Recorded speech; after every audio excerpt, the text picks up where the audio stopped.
Bom dia, boa tarde, queridos irmãos. Aqui é Jorge Campos. O tema do Sermão do Monte, em Mateus 5 a 7, é acerca da justiça de Deus. Vamos então dar assim, brevemente, uma visão geral desse tema. Começa com uma introdução e acaba com uma conclusão.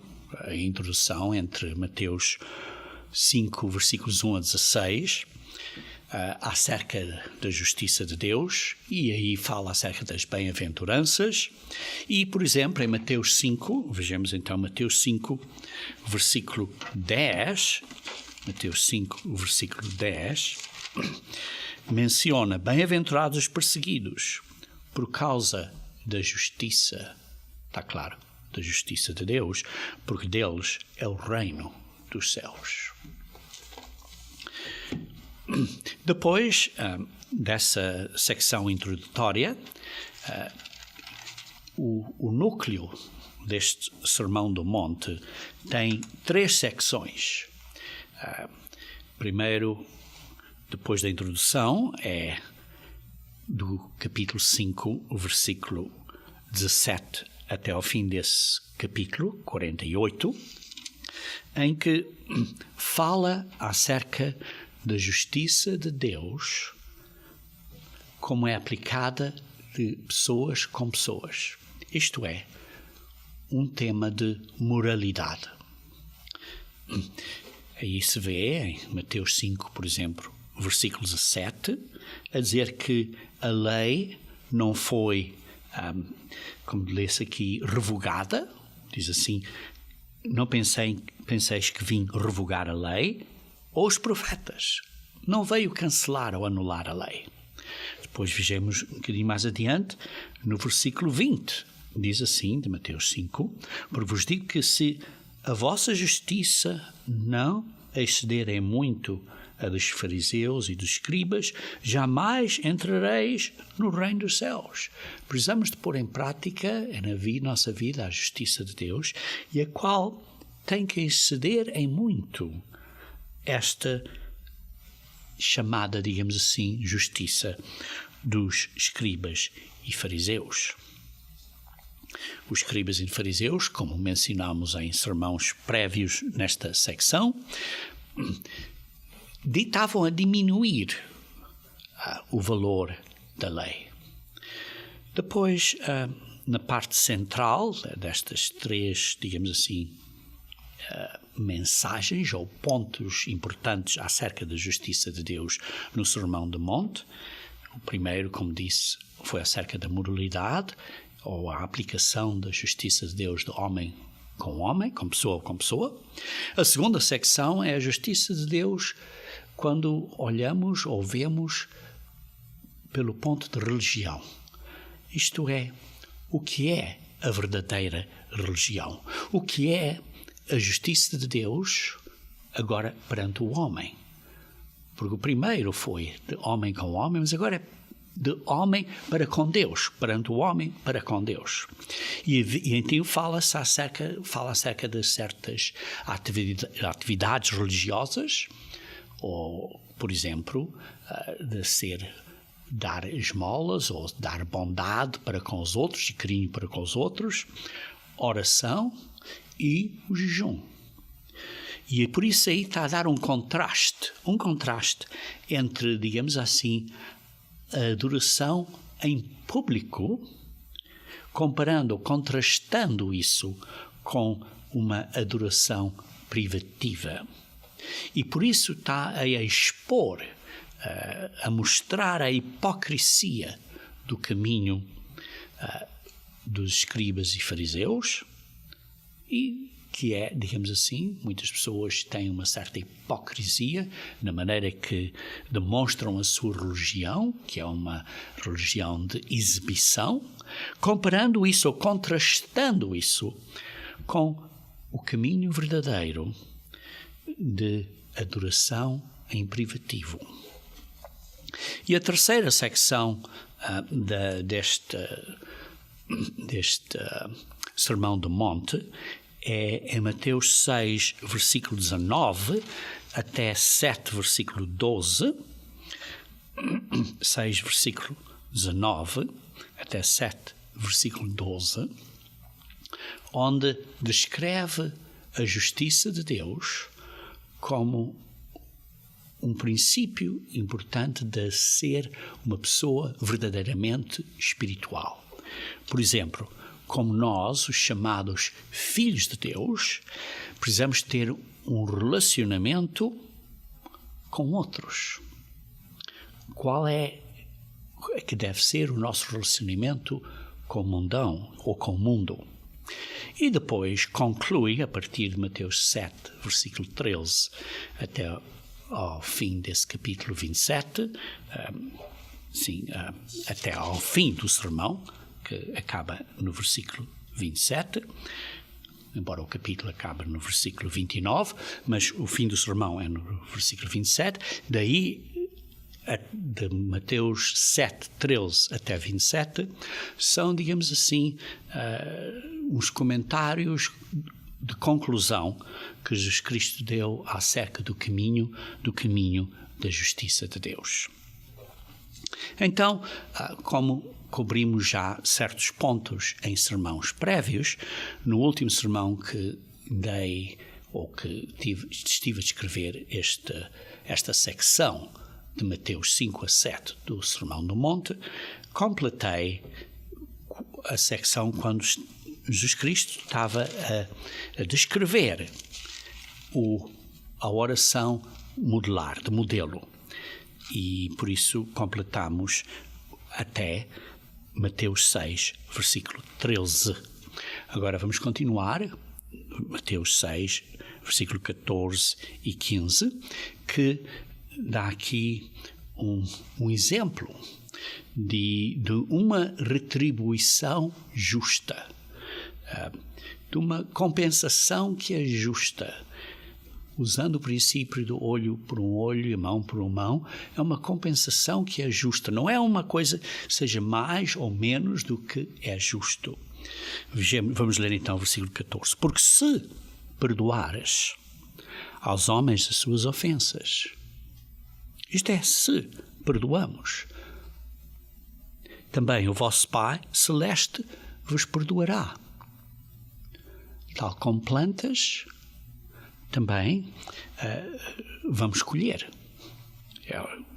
Se, porém, não perdoares aos homens as suas ofensas, tampouco o vosso Pai vos perdoará as vossas ofensas. Isto é exatamente o que Jesus Cristo disse, ou que está referido pelo Paulo aqui, em Efésios capítulo 4, e em muitas outras secções, mas vejamos simplesmente Efésios capítulo 4, versículo 32, que diz assim, Paulo a descrever aos Efésios, diz assim, antes, sede uns para com os outros, benignos, compassivos, perdoando-vos uns aos outros, como também Deus, em Cristo, vos perdoou. Nós temos que fazer o mesmo. Temos que perdoar para podermos ser perdoados. Deus recompensa de acordo com o que nós fazemos. Isto é, colhemos o que plantamos.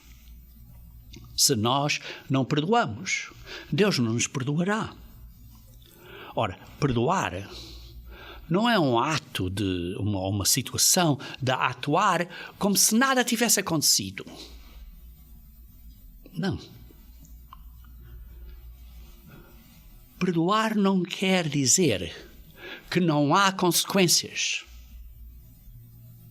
Sim, há perdão, mas as consequências acontecem. Vejamos, por exemplo, em 2 Samuel, capítulo 12. Em 2 Samuel, capítulo 12. Esta é a secção, aqui em 2 Samuel, capítulo 12, em que demonstra, ou a fim de Davi ter cometido um grande pecado.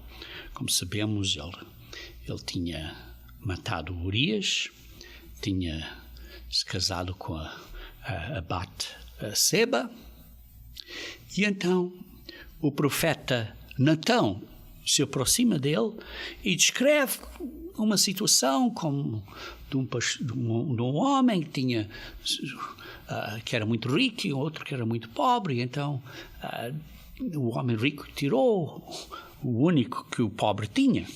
E então David ficou muito, muito irado.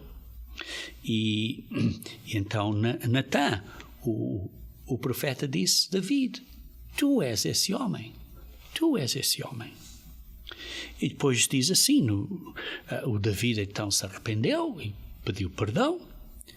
Então, vê-se aqui no versículo 13 de 2 Samuel 12, versículo 13, então disse Davi a Natã: pequei contra o Senhor. Reconheceu que o pecado dele foi contra Deus. E disse Natã a Davi: também o Senhor te perdoou o teu pecado e por isso não morrerás. Está claro, implicando a segunda morte. Tá? Perdão desse perdoado. Continuando no versículo 14: mas, posto que com isto deste motivo a que blasfemiassem os inimigos do Senhor, também o filho que te nasceu morrerá. O filho que nasceu morrerá. Há consequências. E ele entendeu que havia consequências. Mas não foi só isso. Havia mais consequências. Por exemplo, leiam no versículo 10 e 11. Diz assim: agora, pois, não se apartará a espada jamais da tua casa. Essas foram consequências, que embora David tenha sido perdoado, aconteceram na família dele. Porquanto me desprezaste e tomaste a mulher de Urias, o Hiteu, para ser tua mulher. Veja no versículo 11. Assim diz o Senhor: mais consequências. Eis que da tua própria casa suscitarei o mal sobre ti. Sim, veio do seu próprio filho, Absalão. E tomarei tuas mulheres à tua própria vista. Podem ler isso em 2 Samuel 16, 22, como Absalão. 2 Samuel 16, 22, deixa cá ler, que é para ler corretamente o que diz aí. Diz assim: armaram, pois, para Absalão uma tenda no eirado, e ali, à vista de todo Israel, ele coabitou com as concubinas de seu pai. À vista do mundo todo. Diz assim: tomarei tuas mulheres à tua própria vista e as darei a teu próximo, o qual se deitará com elas em plena luz deste sol. Consequências aconteceram. Quando pecamos, quando fazemos coisas erradas, sim, Deus perdoa. Mas isso não quer dizer que as consequências físicas não sejam aplicadas. As consequências acontecerão.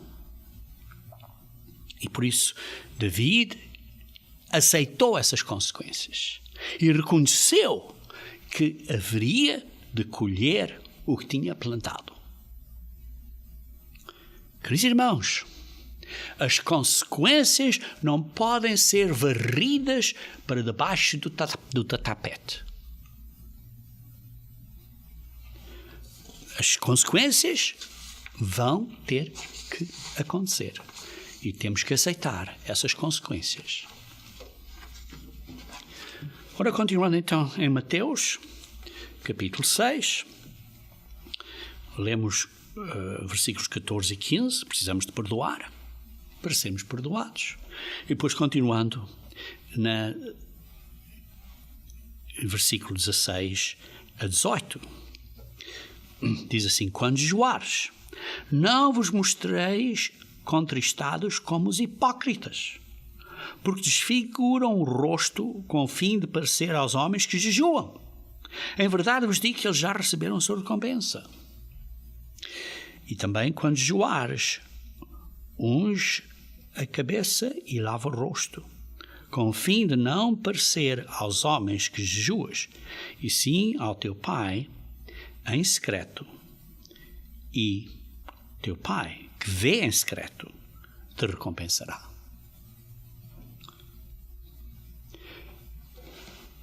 Queridos irmãos, está aqui a falar destas devoções religiosas, de boas ações, bondade, de orar e agora de jejuar. E não está a dizer se jejuares. No versículo 16 diz quando jejuares.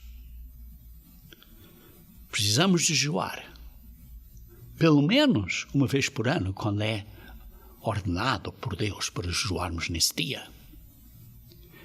Mas devemos jejuar mais que uma vez por ano. Quando jejuares? Por que é que jejuamos? Para nos humilharmos, para nos submetermos, para pedirmos a Deus para nos mostrar onde estamos errados, para mudarmos, para nos arrependermos, para que Deus nos guie. Veja aqui em Salmos 27,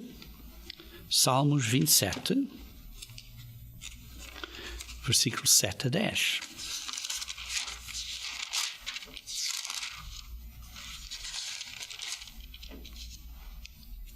Ouve, Senhor, a minha voz, eu clamo. Compadece de mim e responde-me. Esta é a razão para jejuarmos, para pedirmos a Deus para ouvir a nossa voz. Ao meu coração me ocorre, buscai a minha presença, buscarei, pois, Senhor, a tua presença. Não me escondas, Senhor, a tua face. Não rejeiteis com ira o teu servo. Tu és o meu auxílio.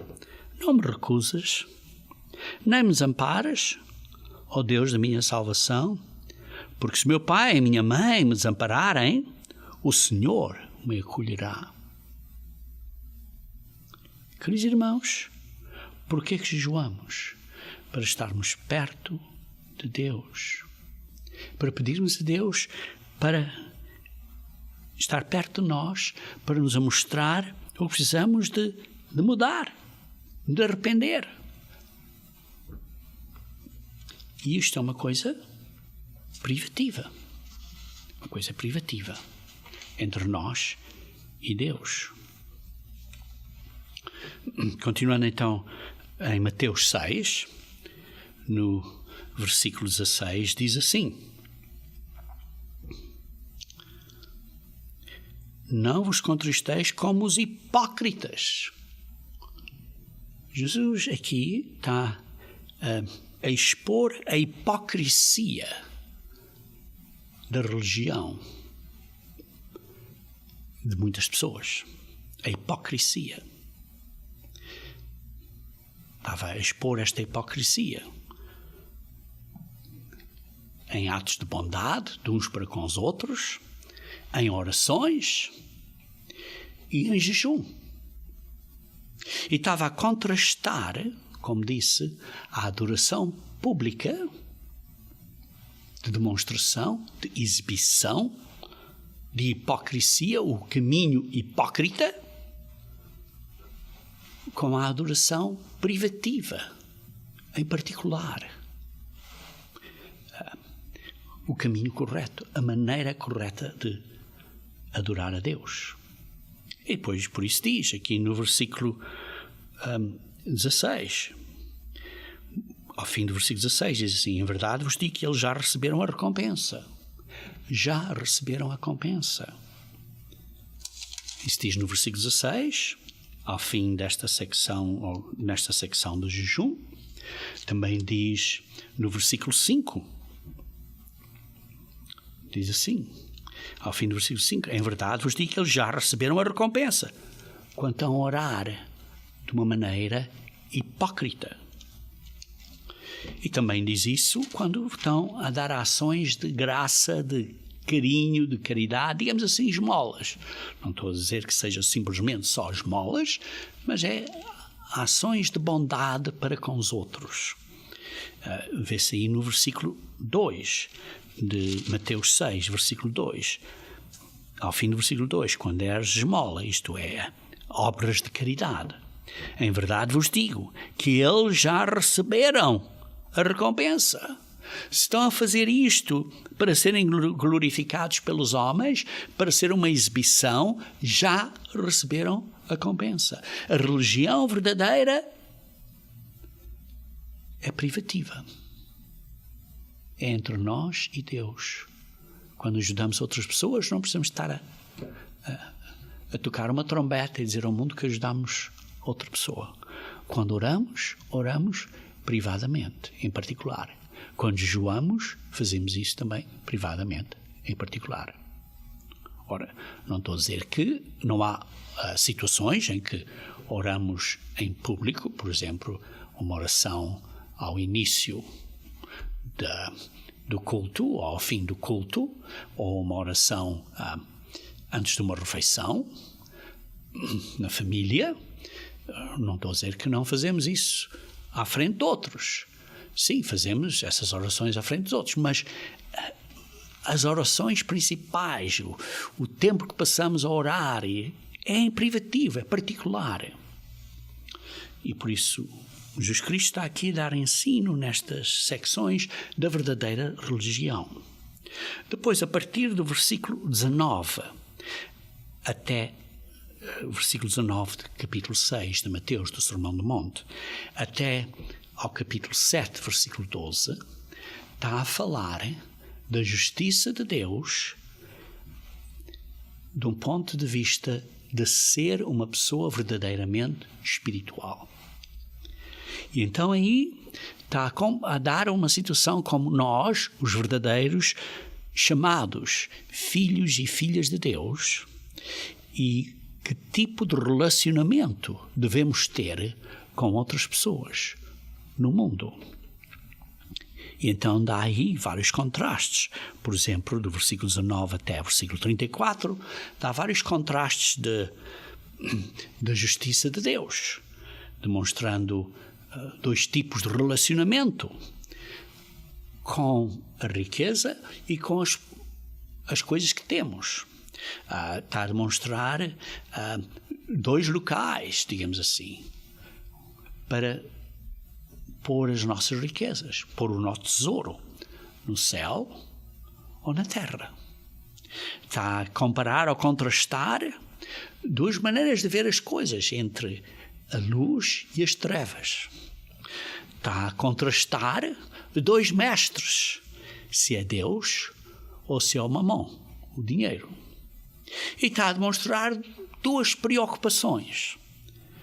Estamos preocupados com as coisas de agora, de hoje, com os nossos corpos, as nossas coisas à nossa volta, da vida física, ou se estamos mais preocupados, digamos assim, ou mais ansiosos com as coisas do mundo da manhã, do reino de Deus.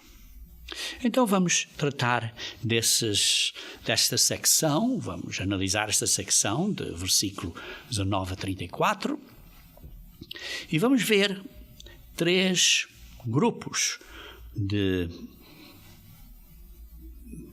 ou três áreas de contrastes.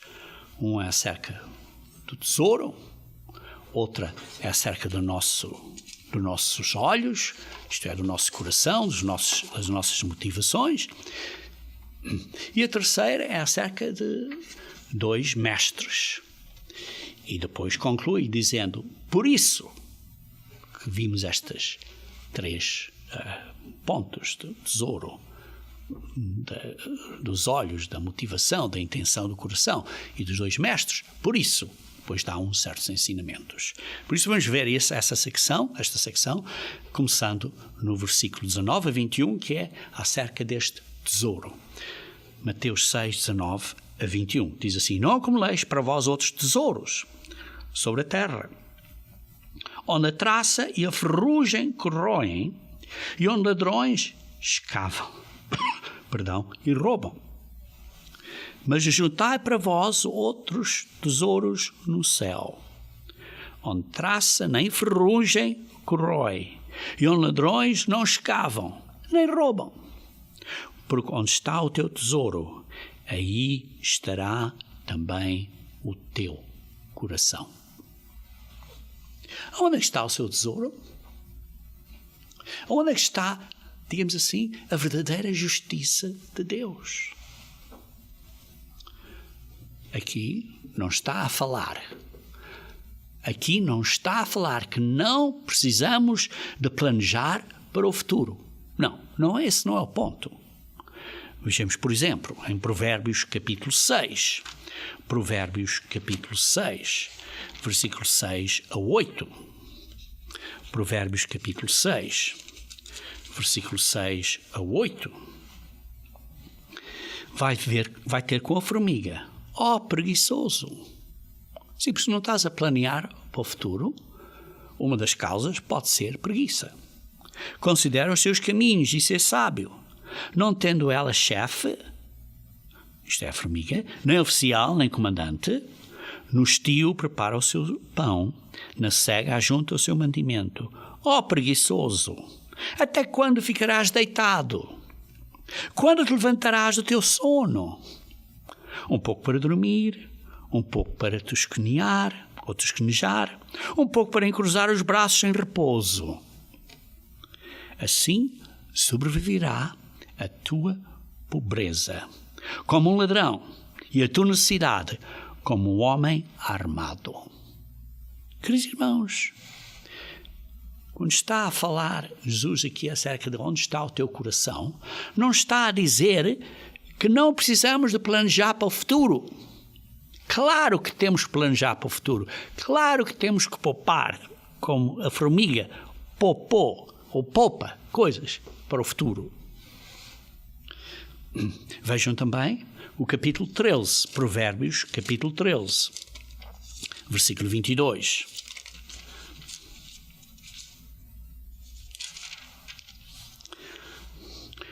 O homem de bem deixa herança para aos filhos de seus filhos. O homem de bem deixa herança aos seus netos. Mas a riqueza do pecador é depositada para o justo. Está claro, muitos de nós não temos possibilidades financeiras para fazer isto, mas podemos deixar uma riqueza, uma herança, que é o valor espiritual do caminho que vivemos, do princípio, e educamos e estamos a dar aos nossos filhos, aos nossos netos, uma educação no caminho certo. E isso é uma herança excelente. Vejam também no capítulo 21 de Provérbios. Capítulo 21 de Provérbios, versículo 20. Tesouro desejável e azeite há na casa do sábio, mas o homem insensato os desperdiça. Queridos irmãos, estamos a ter cuidado com as coisas que temos ou estamos a desperdiçá-las? Boa pergunta. Por isso, o sábio guarda certas coisas para um dia de chuva, digamos assim. Um dia que as coisas não estejam a correr tão bem. E por isso, em Mateus 6, não está a falar que você não deve de ter umas poupanças ou guardar umas coisas. Não está a falar disso. Mas está a perguntar onde está o seu tesouro. Onde está a você as coisas que são de valor verdadeiro. Onde, como diz em Mateus 6, versículo 19, diz assim, onde a ferrugem não corrói.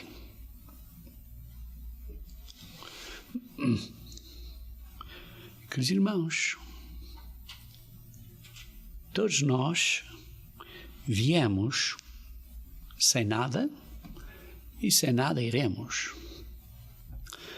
fisicamente falando, não podemos levar nada conosco.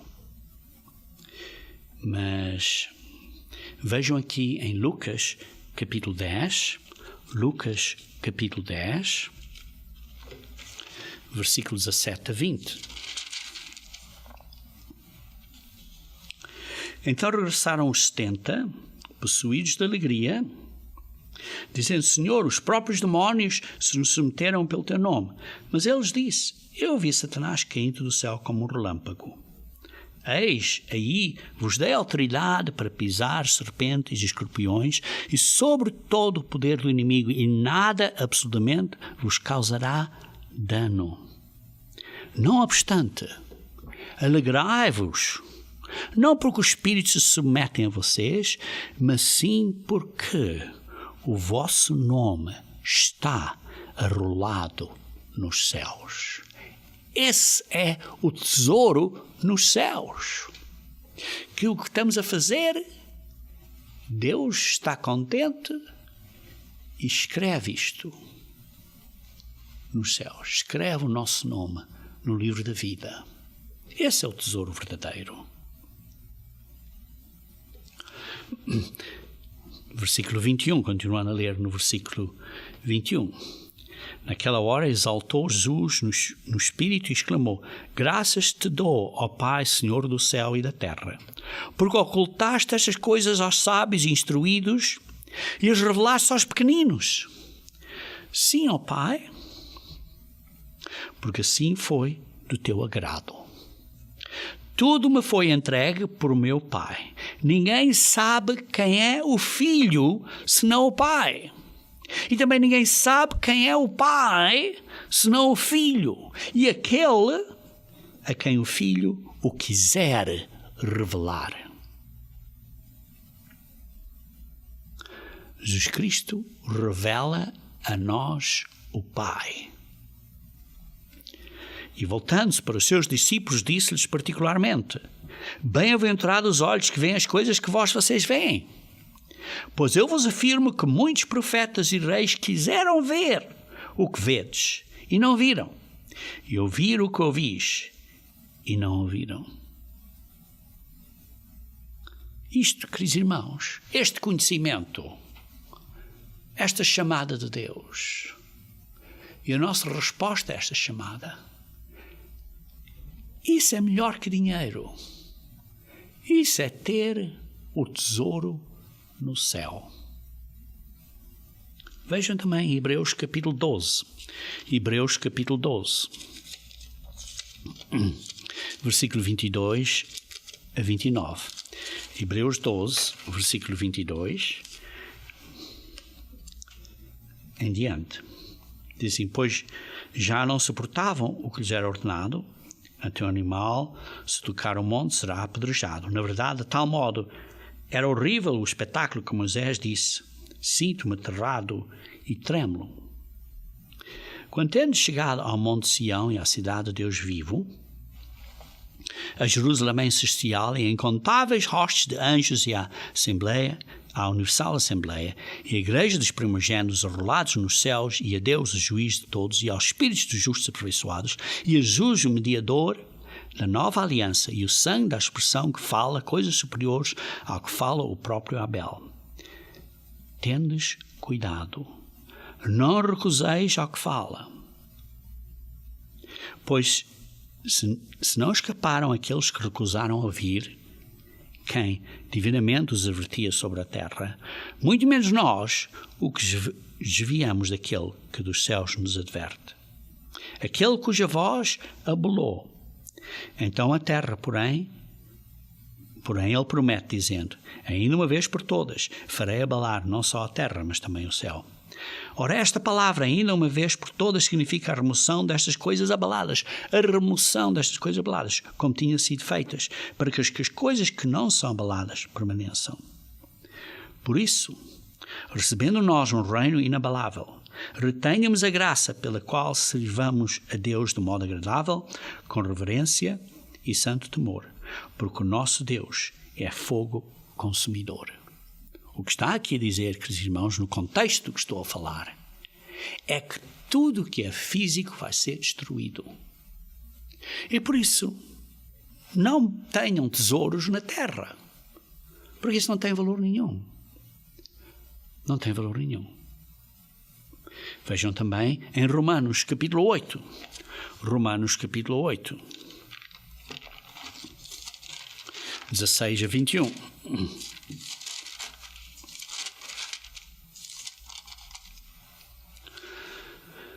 O próprio Espírito testifica com o nosso Espírito que somos filhos de Deus.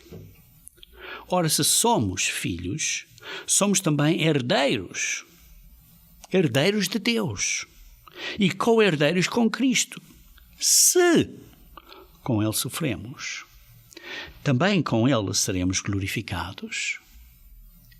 Grande glória, grande recompensa, grande beleza que será. Porque para mim tenho por certo que os sofrimentos do tempo presente não podem ser comparados com a glória a ser revelada em nós. A ardente expectativa da criação aguarda a revelação dos filhos de Deus. Isto tem um significado extraordinário que nem começamos a entender. Pois a criação está sujeita à vaidade. A criação está sujeita à corrupção. Não voluntariamente, mas por causa daquele que a sujeitou, na esperança de que a própria criação será redimida do cativeiro da corrupção para a liberdade da glória dos filhos de Deus. E isso será nos novos céus e na nova terra. Queridos irmãos, é que as coisas físicas hoje em dia vão ser destruídas. As nossas energias, os nossos interesses têm que ser focados no que tem valor. Vejam então em Mateus 6. Mateus 6, onde completa esta secção, no versículo 21, que diz assim: porque onde está o teu tesouro, aí estará também o teu coração.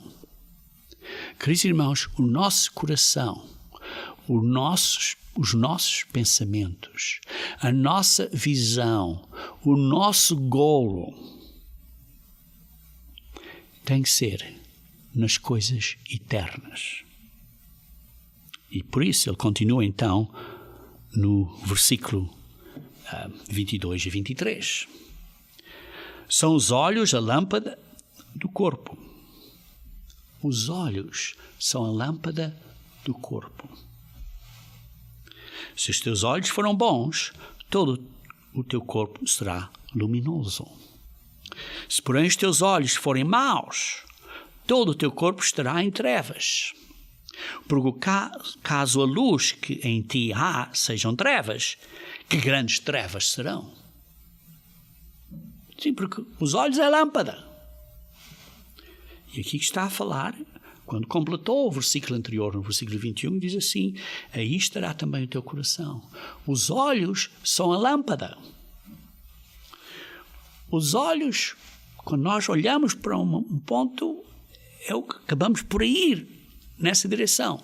Por exemplo, eu lembro quando aprendi a guiar há muitos anos atrás.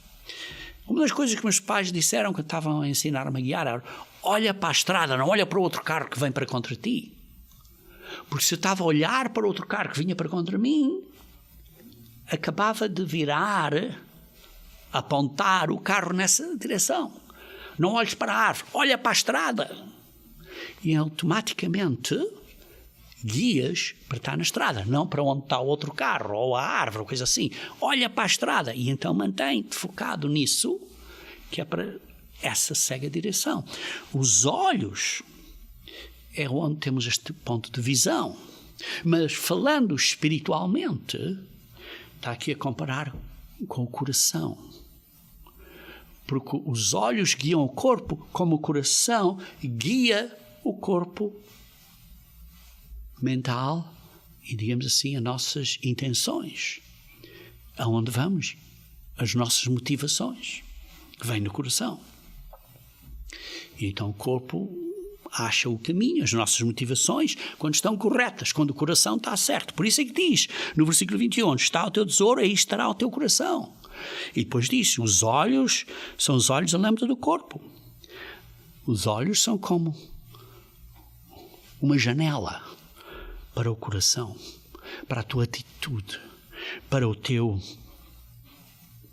as tuas intenções, para as tuas motivações. E, queridos irmãos, quando não vemos as coisas claramente, como diz aqui, que se os olhos for maus, se o teu coração for mau, não estás a ver as coisas, mas que grande escuridão isso é.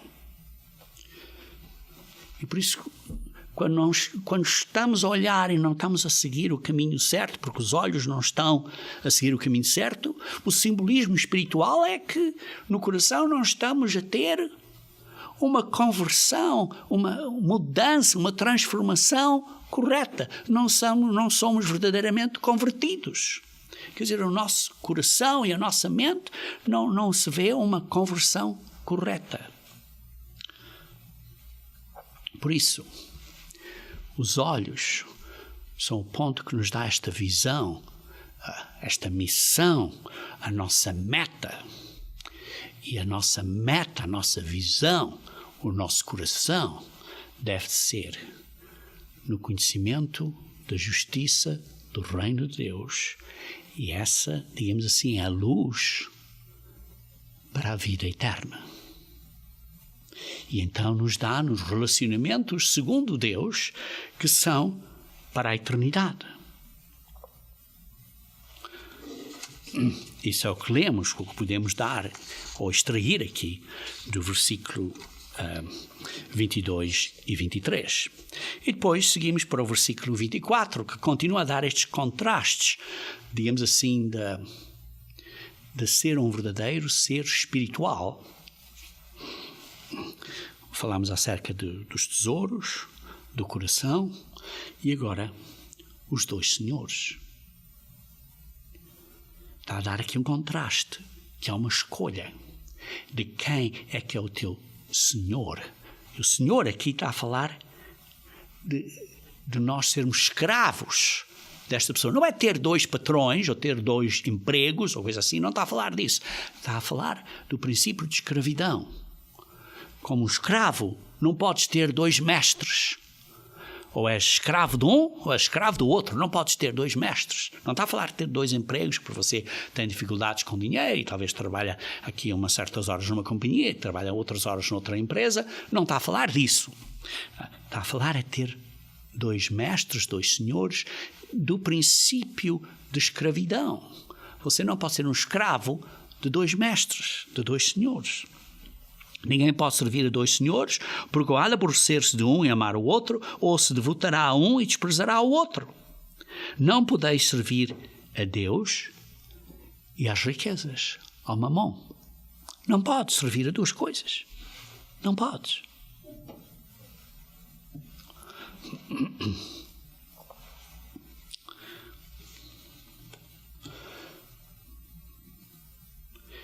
Queridos irmãos, temos que fazer uma escolha. Temos que fazer uma escolha. Aqui está o ponto de fazer uma escolha. Ou é este, ou é aquele. É uma escolha. É como as duas árvores. A árvore da vida, ou a árvore do conhecimento do bem e do mal, que é a árvore da morte. Temos dois tesouros. Tesouro na terra, ou tesouro no céu. Temos duas visões. Uma visão, um coração com luz, ou uma visão, um coração com as trevas. Temos que fazer uma decisão. O pecado é um senhor, digamos assim, que nos faz escravo. Ou digamos assim, o diabo, através do pecado, nos faz escravo. Ou as nossas paixões, através do pecado, nos faz escravos. Vejam, por exemplo, em Romanos, capítulo 6. Romanos, capítulo 6. Versículos 16 a 18. Romanos 6, versículos 16 e 18.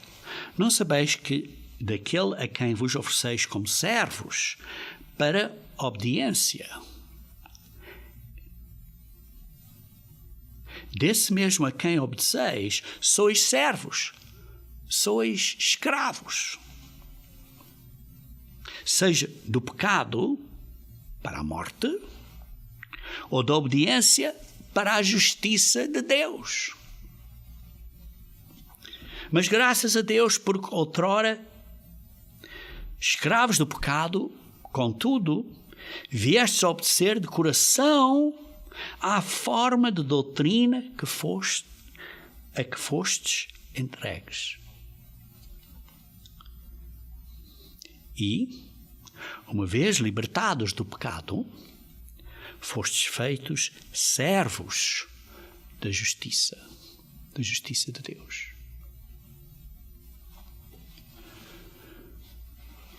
O pecado nos põe numa escravidão.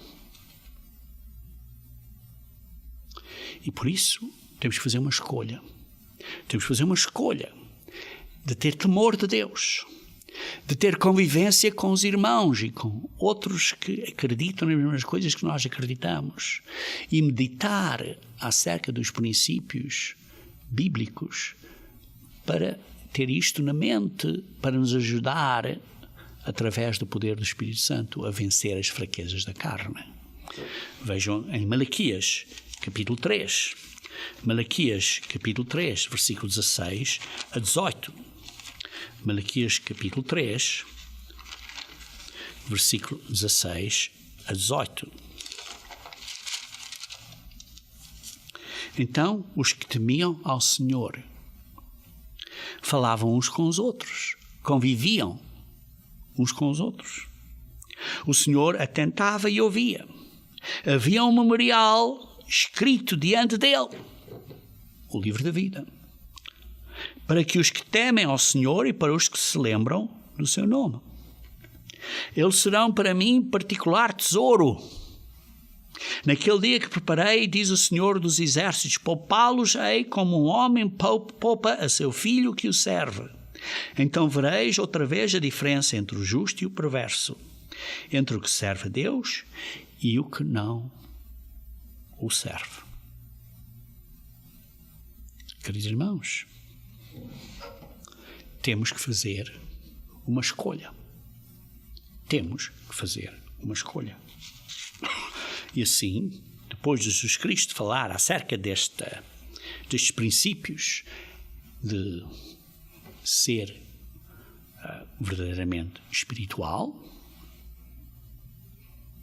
ele então, isto é, dos tesouros e a atitude do coração e ter dois mestres, então continua no versículo 26 a 34 dizendo: por isso vos digo, por causa disso vos digo, não andeis ansiosos pela vossa vida, quanto ao que haveis de comer ou beber, nem pelo vosso corpo, quanto ao que haveis de vestir.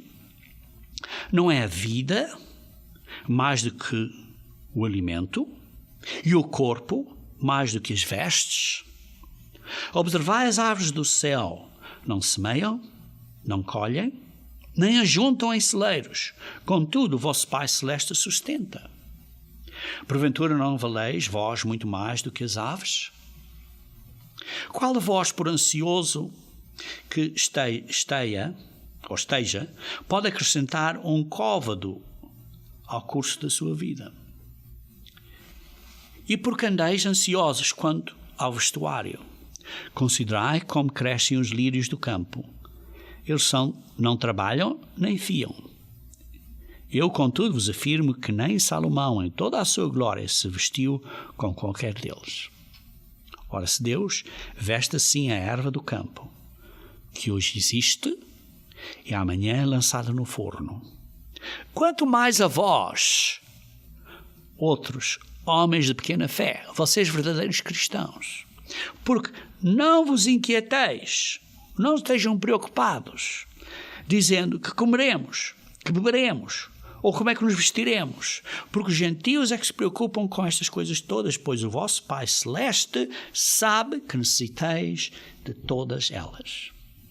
Buscai, pois, em primeiro lugar o seu reino, isto é o reino de Deus, e a sua justiça, isto é a justiça de Deus. E todas estas coisas vos serão acrescentadas. Portanto, não vos inquieteis com o dia da manhã, pois o amanhã trará os seus cuidados. Basta ao dia o seu próprio mal. Queridos irmãos, aqui vemos que o Pai toma cuidado de nós. Nós temos um Pai que toma conta dos seus filhos. E por isso está a dizer no versículo 25: por isso vos digo. Por isso o quê? Manter em mente o que acabou de dizer. O tesouro, os olhos, 2 mestres. Isto quer dizer, se a nossa orientação e a nossa motivação está correta, por que é que se preocupam com a vida diária? Porque temos um Pai que cuida de nós. E por isso diz, não te preocupes. Não estejas ansioso, diz isso no versículo 25. Diz isso no versículo 28, porque andais ansiosos. Diz isso no versículo 31, porque não vos inquieteis.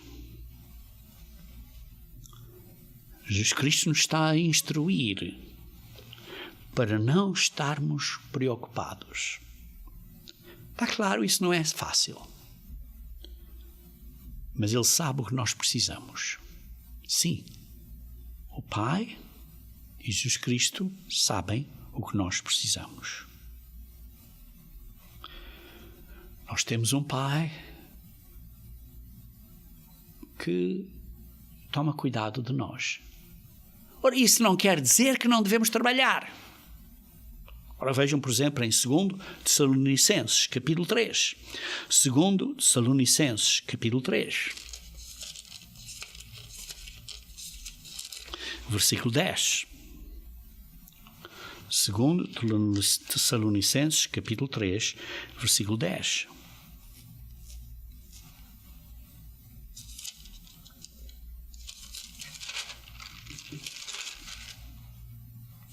Diz assim: porque quando ainda convosco vos ordenamos isto, se alguém não quer trabalhar, também não coma. Sim, o Pai nos dá, mas precisamos trabalhar. Precisamos trabalhar. Como é que Deus alimenta os passarinhos, os pássaros? Acabamos de ler que aqui está a falar que as aves dos céus não semeiam nem colhem, nem ajuntam em celeiros, contudo o Pai Celeste a sustenta. Como é que o Pai sustenta os passarinhos? Eles têm que se alimentar eles próprios, têm que ir buscar a comida, têm que trabalhar para isso.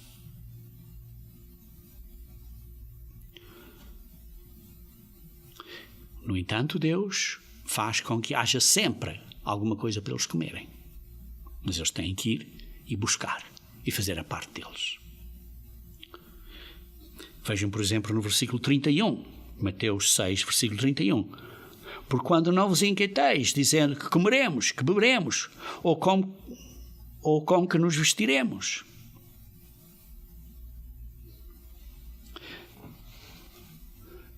Estamos a dizer, isso é uma desculpa para... Olha, então não precisamos de ajudar as outras pessoas. Não, não é. Não é.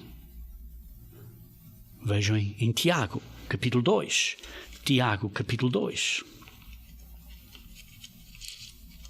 Sim, porque as pessoas não se devem preocupar. Sim, as pessoas devem trabalhar. Mas isso não quer dizer que não ajudamos os pobres. Tiago, capítulo 2. Versículo 15 a 16. Se um irmão ou uma irmã estiverem carecidos de roupa, e necessitados de alimento cotidiano. E qualquer dentre vós disser-lhes: ide em paz, aquecei-vos e fartai-vos, sem contudo lhes dar o necessário para o corpo, qual é o proveito disso? Assim também a fé, se não tiver obras, por si só está morta. Fé é o que está dentro de nós. Temos fé, está na mente, temos esta confiança, temos fé. Mas obras é o que vemos e fazemos por causa do que está cá dentro. Por outro lado, porque diz para não estarmos ansiosos. E quer isso dizer que não temos problemas ou dificuldades? Uma vez mais, diz que os passarinhos são alimentados. O Pai Celeste os sustenta. Porventura não valeis vós muito mais do que as aves? Sim, Deus sustenta as aves, mas ainda vemos de vez em quando algumas aves que caem. Têm as suas dificuldades e problemas. Deus sabe o que você necessita. O Pai Celeste sabe que necessitais de todas estas coisas. Versículo 32. Deus sabe o que você necessita, mas isso não é nenhuma garantia que você não vai ter dificuldades. Por exemplo, Jesus Cristo sabia que um dia ia ser crucificado, mas continuou a fazer a obra que ele tinha que fazer. E por isso diz assim no versículo 33 e 34, buscai, pois, em primeiro lugar o seu reino, o reino de Deus e a sua justiça, e todas essas coisas vos serão acrescentadas. Portanto, não vos inquieteis com o dia da manhã, pois o amanhã trará os seus cuidados, basta ao dia o seu próprio mal. Precisamos de focar, precisamos de pôr o nosso foco, a nossa atenção, o nosso golo, a nossa meta no reino de Deus. No propósito, porque é que nascemos? Para sermos filhos e filhas de Deus. Para sermos treinados nesse caminho. E temos que focar na sua justiça, na justiça de Deus. Isto é como o caminho de como andar, que é esta parte do sermão do monte de Jesus Cristo está-nos a explicar vários princípios acerca da justiça de Deus. Este é o tema deste sermão, do sermão do monte. Porque se não estamos a focar como pôr em prática a justiça de Deus, então buscar o reino de Deus seria simplesmente uma coisa egoísta para mim próprio. Mas não, temos que servir aos outros, carinho para com os outros. Estes princípios de ter o tesouro no céu e de ter a religião correta, que não é hipócrita. Precisamos de ter estes princípios bem orientados, como Jesus Cristo nos ensina aqui no Sermão do Monte, para a busca do reino de Deus não ser uma coisa só egoísta para mim mesmo, mas é para servir a outros também. A nossa justiça tem que exceder em muito a justiça dos fariseus. Jesus Cristo diz, sejam perfeitos como o Pai é perfeito. Mateus 5,48. Queridos irmãos, com a ajuda do Espírito Santo de Deus, nós gradualmente, passo a passo, dia a dia, nos transformamos para sermos melhores pessoas, segundo a imagem de Cristo, para refletir a glória do Senhor Jesus Cristo na nossa vida. E assim não devemos estar desencorajados. Vejam comigo, se faz favor, em 2 Coríntios, capítulo 3, versículos, começando no versículo 17. 2 Coríntios, capítulo 3, começando no versículo 17. até ao versículo 1 do capítulo 4. 2 Coríntios, capítulo 3, versículo 17. Ora, o Senhor é o Espírito. Jesus Cristo é Espírito. É um ser espiritual. E Ele nos dá o seu espírito, a sua mentalidade, a sua maneira de pensar, o seu poder. E onde está o Espírito do Senhor, isto é, o poder de Deus, a mentalidade, a maneira de pensar como Ele pensa, a maneira de fazer como Ele faz as coisas. Quando nós estamos a imitar a Cristo, aí há liberdade. E todos nós, com o rosto desvendado, contemplando, ou como diz na Almeida Corrigida e Fiel, ou na Almeida Revista e Corrigida, refletimos como por espelho. Nós estamos a refletir como um espelho a glória do Senhor. Se quando nós temos Cristo a viver em nós, quando Cristo vive em nós, através do poder do Espírito Santo, nós estamos a refletir as características do Senhor, a glória do Senhor. Somos transformados de dia a dia, gradualmente. Dia a dia estamos a ficar melhores pessoas, a andar, a esforçar-nos, a aprender a vida de Cristo. Para quê? Para mudarmos, para sermos melhores pessoas.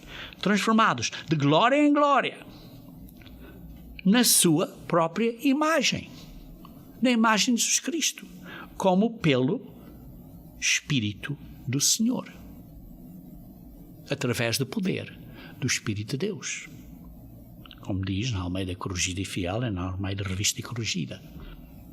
Queridos irmãos, Jesus Cristo realizará, completará o seu propósito em nós para nos fazer filhos e filhas de Deus e para nos trazer à glória que Ele tem planejado para você e para mim.